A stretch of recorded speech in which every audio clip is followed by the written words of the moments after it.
Danny Carter was not important. He knew this about himself, and he had made peace with it a long time ago. He was 26 years old, average height, average build, with brown hair that never stayed flat no matter how much he tried to fix it. He worked as a junior communications officer aboard the Earth vessel Horizon's Edge, which meant he spent most of his days sitting in a small room, listening to static and waiting for something interesting to happen. Nothing interesting ever happened. The Horizon's Edge was stationed at Orbital Station, a massive structure that floated in the empty space between Earth and Mars. The station served as humanity's main point of contact with the galactic community, a collection of alien species that had been watching Earth for centuries and had only recently decided that humans were civilized enough to talk to. Danny had joined the space program because he wanted adventure. He wanted to explore distant worlds and meet strange creatures and do something that mattered. Instead, he monitored communication frequencies and filed reports that nobody read. His mother called him every week to ask when he was coming home. His friends from school had all moved on with their lives. Danny was stuck in a metal box in space, and he was starting to wonder if this was all his life would ever be. Then they arrived, and everything changed. They were one of the oldest species in the galaxy. They had been traveling between stars when humans were still living in caves. Their ships were elegant and silver, shaped like teardrops, and they moved through space without making any sound at all. They themselves were tall and thin, with silver skin that seemed to glow faintly in the light. Their eyes were large and violet, and their faces never showed any expression. This was because they did not feel emotions. They had removed that part of themselves thousands of years ago, believing that feelings made them weak. They considered themselves the most advanced species in the galaxy, and they looked down on everyone else, especially humans. Humans were too loud, too messy, too emotional. They thought Earth was a planet of children who had somehow learned to build rockets. They tolerated humanity only because the Galactic Council required them to, and they made no secret of their disdain. Danny had read about them in his training manuals, but he had never seen one in person. When Captain Lisa Morgan announced that a delegation was arriving at the station for a diplomatic ceremony, Danny felt a spark of excitement for the first time in months. This was history. This was important. He wanted to see it with his own eyes. He was not supposed to be at the ceremony. Junior officers were expected to stay at their posts and do their jobs. But Danny's supervisor was sick that day, and nobody was paying attention to him, so he slipped away from his station and found a spot at the back of the main hall where he could watch without being noticed. The hall was filled with important people, admirals in their dress uniforms, ambassadors from a dozen different species, reporters with cameras floating beside their heads. Everyone was talking in hushed voices, waiting for them to arrive. Danny stood against the wall and tried to make himself invisible. He was good at that. The doors opened and they entered. There were 5 of them, walking in perfect formation, their silver robes flowing behind them like water. They moved without making any sound, their feet barely touching the floor. The room fell silent as they passed. At the front of the group was their ambassador, a female named. Danny had seen pictures of her in the briefing documents, but the pictures had not prepared him for the real thing. She was tall, even for a, with silver hair that fell past her shoulders and violet eyes that seemed to look through everything they saw. Her face was calm and cold, like a statue carved from ice. She was the most beautiful thing Danny had ever seen. He did not mean to say it out loud. The word just slipped from his mouth before he could stop it.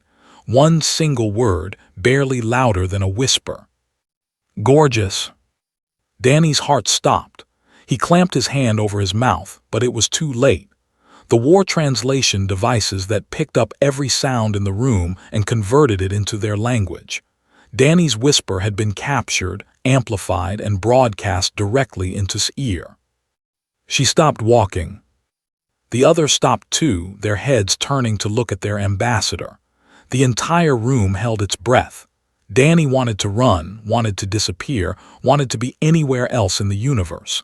He had just insulted the ambassador of the most powerful species in the galaxy. His career was over. His life was probably over too. Turned slowly. Her violet eyes scanned the crowd until they found Danny, standing frozen against the wall with his hand still pressed over his mouth. She looked at him for a long moment, her expression completely unreadable. Then something happened that nobody expected. She smiled. It was a small smile, just a slight curve of her silver lips, but it was real. Danny could see it in her eyes. Something had shifted behind them, something that looked almost like warmth. She walked toward him, her robes trailing behind her. The crowd parted to let her pass. Danny could not move. He could not breathe. He could only stand there and watch as the most important alien in the galaxy approached him like he was the only person in the room. She stopped directly in front of him. She was almost a head taller than him, and she looked down at him with those impossible violet eyes. "Try again, Earth," she whispered. Then she turned and walked away, continuing toward the stage as if nothing had happened. The other followed her, their faces showing no reaction at all. The ceremony continued, but nobody was paying attention anymore. Everyone was staring at Danny. Captain Lisa Morgan grabbed his arm and pulled him out of the hall before he could say anything else. She dragged him into a side corridor and pushed him against the wall, her face pale with shock. "What did you do?" she demanded. "What did you say to her?" Danny shook his head. "I don't know. I know what I said, but I don't know what it means. I just said she was gorgeous. I didn't mean for her to hear it." "Don't smile," Morgan said. "They haven't smiled in 10,000 years. Their entire culture is built on not having emotions, and you made their ambassador smile with one word. How is that possible?" Danny had no answer. He was as confused as everyone else. Morgan stared at him for a long moment. Then she pulled out her communicator and spoke into it quickly. "This is Captain Morgan. I need Admiral Grant in Conference Room 7 immediately. We have a situation." She looked at Danny again, and for the first time he saw something in her eyes that might have been fear. "I don't know what you started today, Carter, but I have a feeling the galaxy is never going to be the same." Danny leaned against the wall and tried to remember how to breathe. He had wanted something interesting to happen. He had wanted his life to matter. Now he was starting to wish he had stayed at his station and listened to static. The news spread across the galaxy in less than a day. A human had made a smile. Nobody knew how. Nobody knew why. But the footage was everywhere, playing on screens from Earth to the outer colonies and beyond. Danny Carter became the most famous person in the universe, and he hated every second of it. He was kept in a secure room at the station while officials argued about what to do with him. Diplomats sent angry messages demanding explanations. Scholars wrote papers analyzing the 2-second video clip from every possible angle. Reporters camped outside the station, desperate for interviews. Danny's face was on every news channel, his name was in every headline, and he still had no idea what he had done wrong. Or right, he could not decide which it was. Admiral Grant arrived at the station 3 days after the incident. She was a tall woman with gray hair and sharp eyes that seemed to see everything at once. She had been leading humanity's diplomatic efforts with the galactic community for 15 years, and she was not happy about the mess that Danny had created. She sat across from him in the conference room and studied him like he was a puzzle she could not solve. "Tell me exactly what happened," she said. "From the beginning, leave nothing out." Danny told her everything. He told her about sneaking into the ceremony, about seeing for the first time, about the word that had slipped out before he could stop it. He told her about the smile and the whisper, and the way his eyes had looked at him like he was something new and strange. Grant listened without interrupting. When he finished, she leaned back in her chair and sighed. "You have no idea what you've done, do you?" Danny shook his head. "They are the most powerful species in the galaxy," Grant explained. They control trade routes, military alliances, scientific research. They've been around for 100,000 years, and in all that time they have never shown emotion. It's the foundation of their entire society. They believe emotions are a disease, a weakness that holds species back from reaching their true potential. She paused, choosing her next words carefully. When you made Ambassador smile, you didn't just surprise her. You challenged everything her people believe. Some are demanding that you be punished for what they're calling an assault on their cultural values. Others are saying the smile was a malfunction in her neural implants. And a few, a very small number, are asking questions that haven't been asked on in 10,000 years. What kind of questions? Danny asked. Questions about whether the suppression of emotions was a mistake, questions about what they lost when they cut out that part of themselves. Grant leaned forward. You've started something, Carter. I don't know where it's going to end. Before Danny could respond, the door opened and a guard stepped inside. His face was as blank as stone. Ambassador requests a private meeting with the human, he announced. She will see him now. Grant started to protest, but Danny stood up.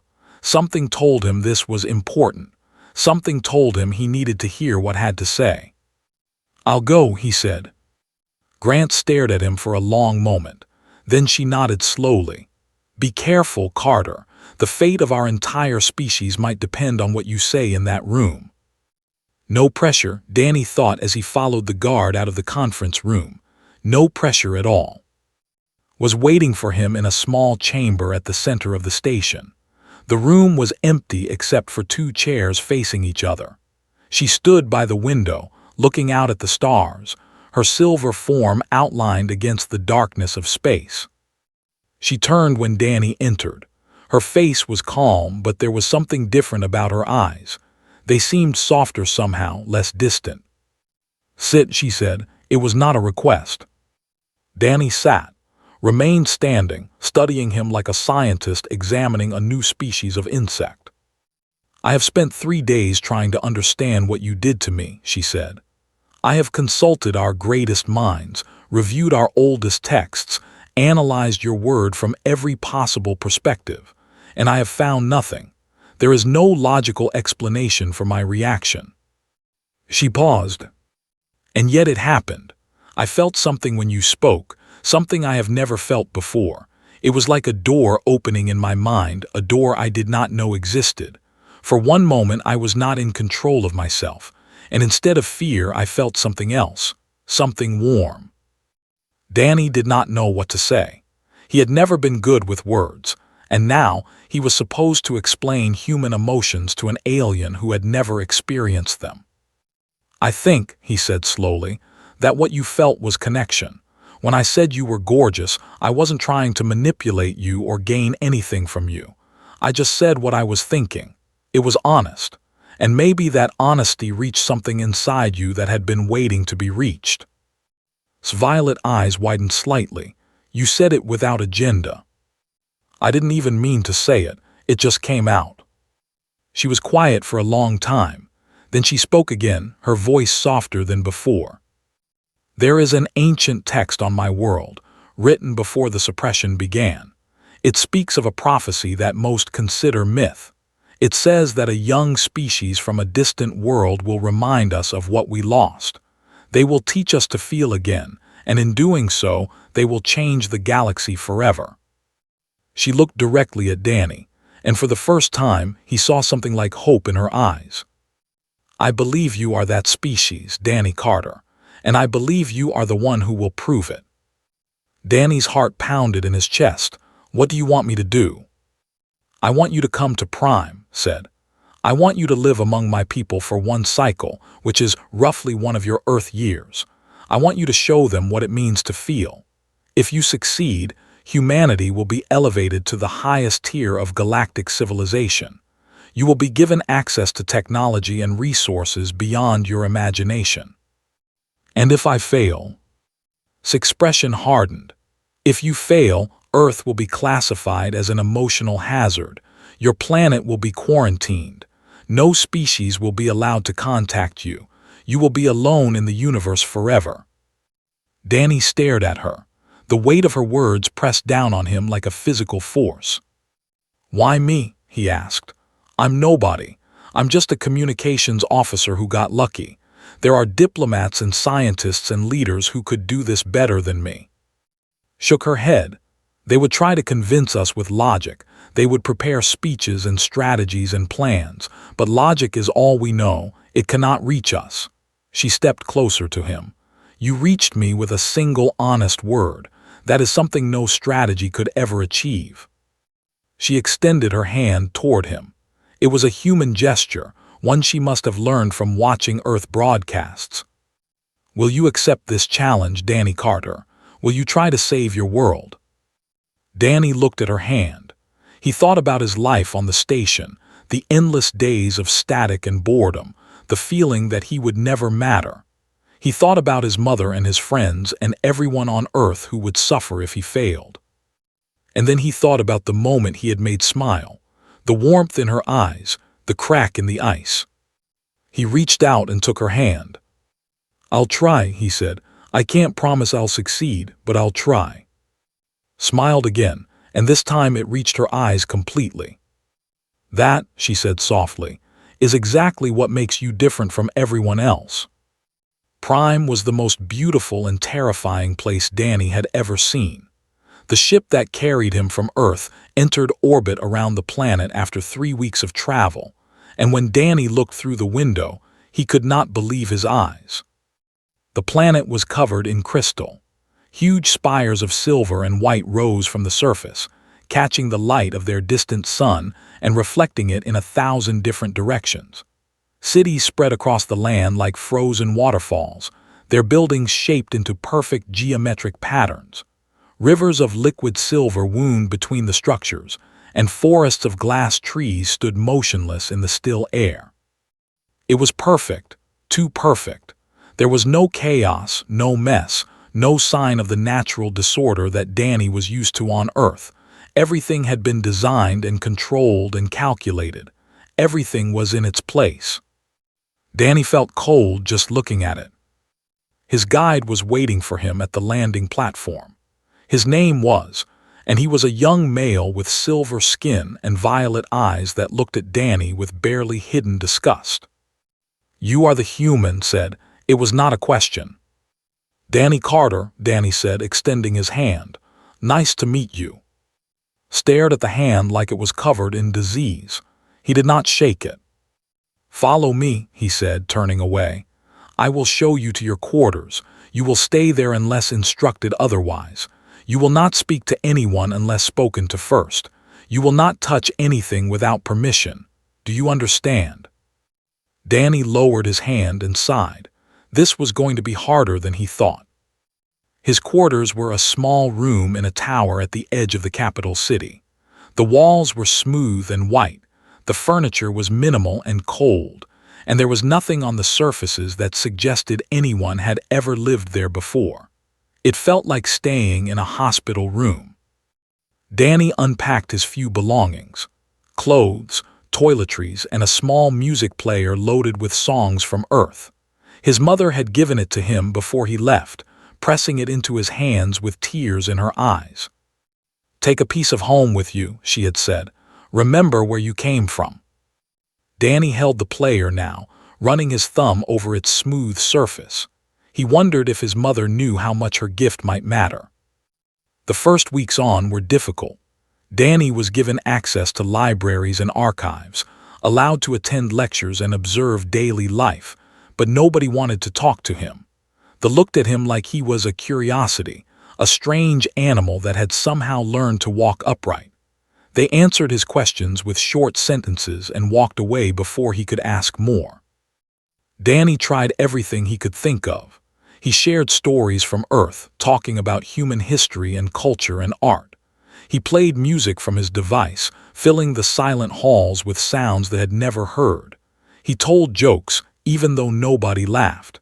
He smiled at everyone he met, even when they did not smile back. Nothing worked. They listened politely, then returned to their emotionless lives as if nothing had happened. Danny felt like he was trying to warm a glacier with a single match. Watched all of this with obvious satisfaction. "You are wasting your time," he said one evening. "My people have evolved beyond emotion. We do not need what you are offering. We do not want it. You should go home and tell your world that the challenge was foolish from the start." Danny looked at him. His face was blank, but there was something in his eyes that Danny recognized. Something he had seen in his own mirror many times. "You're afraid," Danny said quietly. His expression flickered. It was barely visible, just a tiny crack in the mask, but Danny caught it. "I am not capable of fear," said. "Fear is an emotion." "Then why won't you look at me when you say that?" Stared at him for a long moment. Then he turned and walked away without another word. Danny smiled to himself. It was a small victory, but it was something. Visited him every evening after the sun set. She came alone, without guards or attendants, and she sat across from Danny in his small room and asked him questions that no other would ask. "Tell me about sadness," she said one night. "What does it feel like?" Danny thought about it. "It feels heavy, like something is pressing down on your chest. When my father died, I felt like I was carrying a weight that I could never put down. Everything seemed darker. Food tasted like nothing. Music sounded flat. I didn't want to do anything except lie in bed and remember him." Listened with her full attention. "That sounds terrible. Why would anyone want to feel such a thing?" "Nobody wants to feel sad," Danny said. "But sadness is connected to love. I was sad because I loved my father. If I hadn't loved him, his death wouldn't have hurt. The pain was proof of how much he meant to me." He paused, trying to find the right words. "Emotions aren't separate things. They're all connected. You can't have joy without also having sadness. You can't know love without knowing loss. When you cut out the bad emotions, you also cut out the good ones. You're left with nothing except empty space." Was quiet for a long time. When she spoke again, her voice was softer than Danny had ever heard it. "Sometimes, late at night, I feel something in my chest. A tightness, like something wants to escape. I have been told it is a medical condition, a malfunction in my neural implants. But I have begun to wonder if it is something else. Something that was supposed to be there all along." Danny reached out and touched her hand. She flinched at first, then slowly relaxed. "That's not a malfunction," he said. "That's your heart trying to wake up." Looked down at their joined hands. Her silver skin was cool against his warm palm, but she did not pull away. "My people have been asleep for 10,000 years, she whispered. "I do not know if they can wake up. I do not know if they want to." "Then we'll start with one person at a time," Danny said. "We'll start with you." She looked up at him, and for the first time, Danny saw something in her violet eyes that looked like hope. It was fragile and uncertain, like a flame in a strong wind, but it was there. "I do not understand you, Danny Carter," she said. "You have no power, no status, no weapons. You are alone on a world that does not want you, and yet you do not give up. Why?" Danny smiled. "Because giving up means admitting that emotions are worthless, and I know they're not. They're the most valuable thing in the universe. They're what make life worth living." Held his gaze for a long moment. Then she did something that surprised them both. She smiled back. It was small and uncertain, like a child taking their first steps, but it was real. "Teach me," she said. "Teach me everything." And Danny, a junior communications officer from Earth who had never been important in his life, began to change the fate of an entire civilization. The breakthrough came on a night like any other. Danny and were sitting in his room, as they had done every evening for months. Outside the window, the twin moons have hung low in the sky, casting pale light across the crystal city. Danny was running out of ideas. He had tried everything he could think of to help feel. He had told her stories about Earth, about love and loss and triumph and failure. He had shown her pictures of sunsets and mountains and oceans. He had explained laughter and tears and anger and joy. She listened to everything with curiosity, but understanding was different from feeling. Then he remembered the music player. He had almost forgotten about it, buried at the bottom of his bag beneath clothes he never wore. His mother's gift, a piece of home that he had carried across the galaxy. He pulled it out and held it in his hands. "I want to try something," he said. "Something my mother used to do when I was scared as a child." Watched him with curious eyes. "What is it?" Danny pressed play. The room filled with a soft melody, a simple song his mother used to hum when she tucked him into bed. It was about coming home after a long journey, about finding the place where you belong. The words were in English, but the feeling was universal. He started to explain what the song meant, but he stopped when he saw his face. Her expression had changed. The careful blankness was gone, replaced by something Danny had never seen before. Her violet eyes were wide, her silver lips slightly parted, and on her cheek, catching the moonlight like a tiny diamond, was a tear. A single tear rolling down her silver skin. Raised her hand to her face and touched the wetness. She stared at her fingers like she did not understand what she was seeing.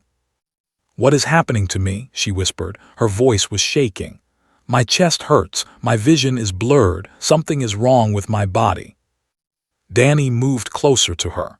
He took her hand gently and held it in both of his own. "Nothing is wrong," he said softly. "You're crying. This is what it feels like when emotions become too big to hold inside. They need to come out somehow." "But why does it hurt?" His voice cracked, another first. "Why do I feel like something is breaking inside me?" "Because you've been holding it back for so long.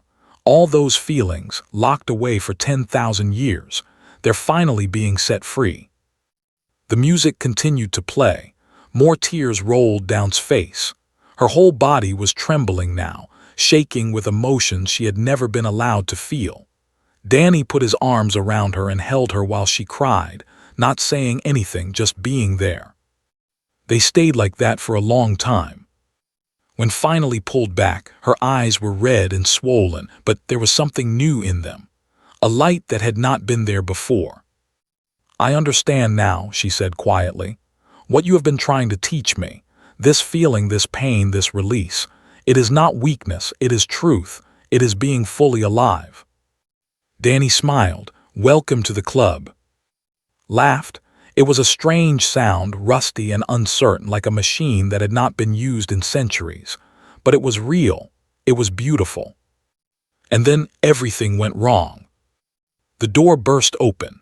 Guards poured into the room, their silver armor gleaming in the moonlight. Behind them came a tall figure Danny had seen only in official broadcasts. High Commander, the leader of the military, a male with cold eyes and a face carved from stone. "Ambassador," said. His voice was flat and hard. "You have been observed expressing emotional contamination. By order of the High Council, you are under arrest for violation of the cultural purity laws." Stepped forward, putting herself between the guards and Danny. "I have done nothing wrong. The laws are outdated. Our people have been living a lie for 10,000 years. That is not for you to decide," gestured to the guards. "Take her to the rehabilitation center. Take the human to holding. He will be transported back to Earth, and his planet will face the consequences of his interference." Danny felt hands grab his arms. He tried to struggle, but the guards were too strong. They started to drag him toward the door. "Wait," his voice rang through the room. "You cannot do this. He has shown me the truth. He has shown me what we lost when we abandoned our emotions. We have been living as machines, not as people. We have been so afraid of feeling that we have forgotten what it means to be alive." Stared at her with disgust. "You have been corrupted. Once you are rehabilitated, you will understand how foolish you sound." "No," stood tall, her violet eyes blazing with a fire Danny had never seen before. "I will not be silenced, and neither will the truth." She raised her voice, speaking loud enough for it to echo through the corridors. "People of, I am daughter of the ancient houses, ambassador of our world, and I am crying. I am feeling emotions that I was taught were a disease, and they are not a disease. They are a gift we threw away because we were afraid. Guards rushed forward to silence her, but it was too late. Her words had been broadcast through the station's communication system. Every in the capital city had heard them. Every on the planet would hear them soon. And something remarkable began to happen. A guard stopped in his tracks. His face flickered, his mask cracking. He lowered his weapon. "I feel it too," he said quietly. "I have always felt it, I just never knew what it was." Another guard spoke up. "When I was young, I used to watch the stars and feel something in my chest, a longing, a wonder. They told me it was a malfunction." "It was not a malfunction," said. "It was your soul trying to break free." More voices joined in.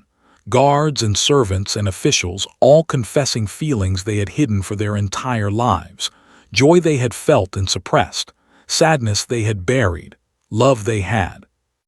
The suppression had never been complete. It had only been enforced through fear, and now that fear was crumbling. Looked around at his guards, at the chaos spreading through his ranks. For the first time, Danny saw something like uncertainty on his stone face. "This is treason," said. "All of you are guilty of treason." "No," said a voice from the doorway. "This is revolution." Stepped into the room. His face was different somehow. The coldness was gone, replaced by something that looked almost like passion. "I have been watching the human," said. "I was assigned to report on his activities and find reasons to have him removed. But instead, I found myself listening to his stories, feeling things I could not explain, wanting things I was not supposed to want." He walked forward and stood beside Danny. "The human is right. We have been dead for 10,000 years, and it is time for us to wake up." The guards looked at each other. One by one, they lowered their weapons. Even seemed uncertain, his authority dissolving in front of his eyes. Turned to Danny. Her face was wet with tears, but she was smiling.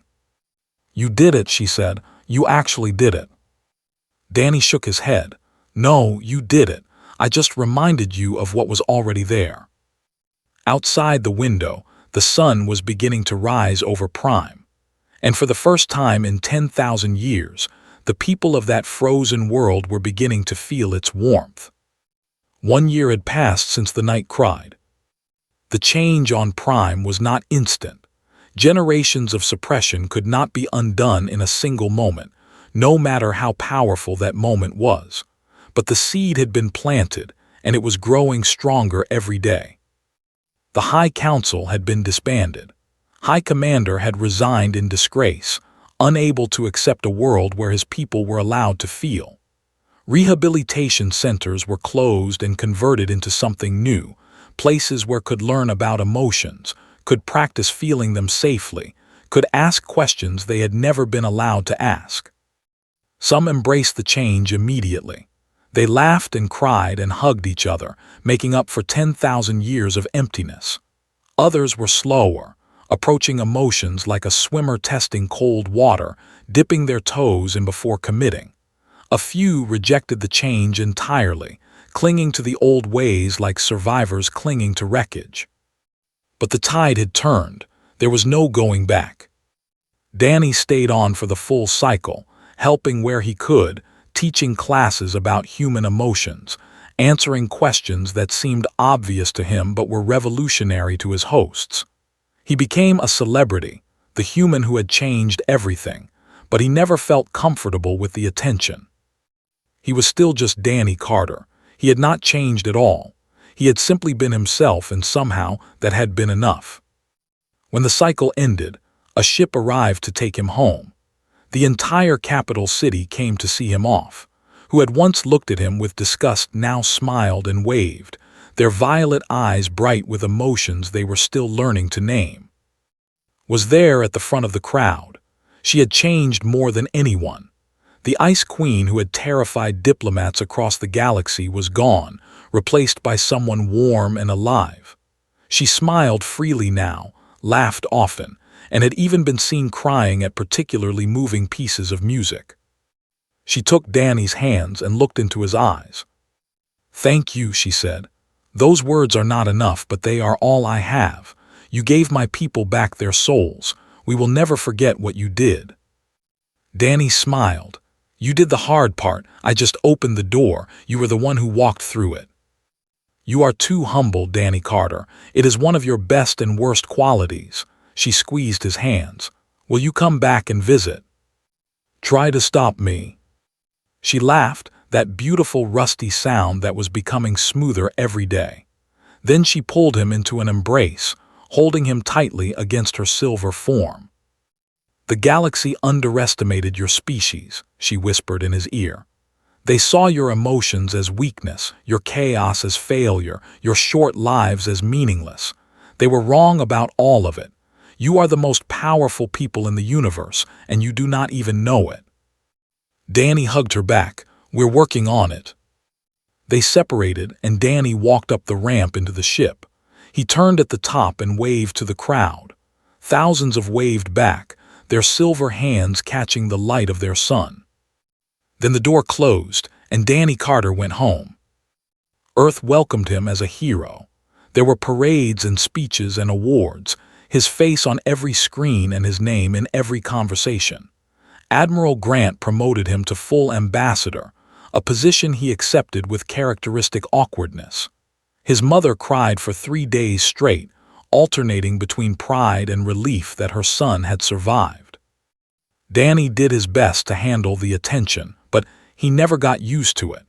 He still felt like the same person he had always been, the quiet kid who was never good with words, the junior officer who just wanted something interesting to happen.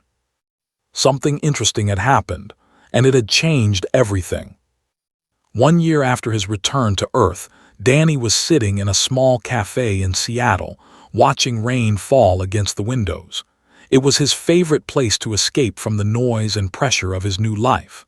Nobody bothered him here. Nobody asked for interviews or autographs. He could just be Danny. The door opened behind him. He did not turn around until he heard a voice that made his heart skip.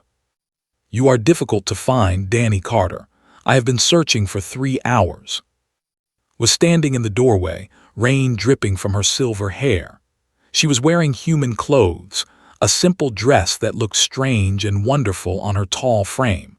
Her violet eyes were warm with affection. Danny stood up, knocking over his coffee in his surprise. "What are you doing here?"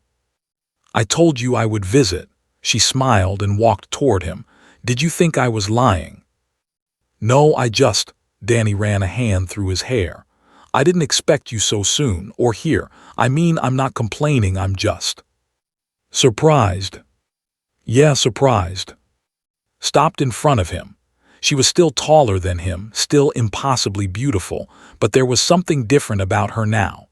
She seemed softer, more open, more human in a way that had nothing to do with her appearance. "I came to thank you properly," she said. "I never did, not really. Everything happened so fast and then you left, and I realized I had never said what I needed to say." Danny swallowed. "What did you need to say?" Reached out and took his hand. Her skin was still cool, but it felt warm to him somehow. It felt like home. "When you called me gorgeous that first day at the station, you changed my life.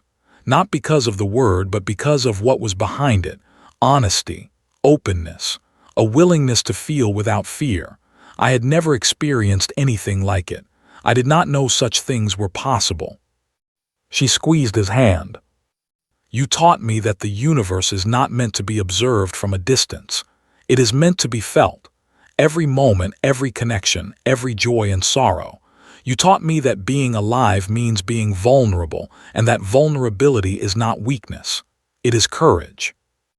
Danny could not speak. His throat was tight, his eyes burning with tears he refused to shed. Continued. "My people spent 10,000 years running from their feelings, and in all that time they never found what they were looking for. They never found peace or meaning or purpose. Do you know why?" Danny shook his head. "Because those things cannot be thought. They can only be felt. and you cannot feel if you are too afraid to open your heart. She stepped closer, so close that Danny could see the flecks of silver in her violet eyes. The galaxy called humanity primitive. They called you children, playing with toys you did not understand. They were wrong. You are the oldest souls in the universe, Danny Carter. You understand things that ancient species have forgotten. You carry wisdom in your hearts that cannot be found in any library or database. She smiled, and it was the most beautiful thing Danny had ever seen. Try again, humanity. I believe you are only getting started. Then she kissed him. It was soft and gentle and full of 10,000 years of suppressed emotion finally set free. Danny kissed her back, holding her like she might disappear if he let go. Outside the window, the rain continued to fall on the city of Seattle. People hurried past with umbrellas, going about their lives, unaware that something miraculous was happening in the little cafe on the corner. A human and us standing together, feeling everything. And somewhere out in the galaxy, 100 different species were beginning to understand that they had been wrong about Earth all along. Humans were not primitive. They were not children. They were exactly what the universe needed. Messy, emotional, chaotic, and gloriously, wonderfully alive. The stars were waiting, and Danny Carter, junior communications officer turned ambassador turned legend, was ready to show them what humanity could do. One honest word at a time.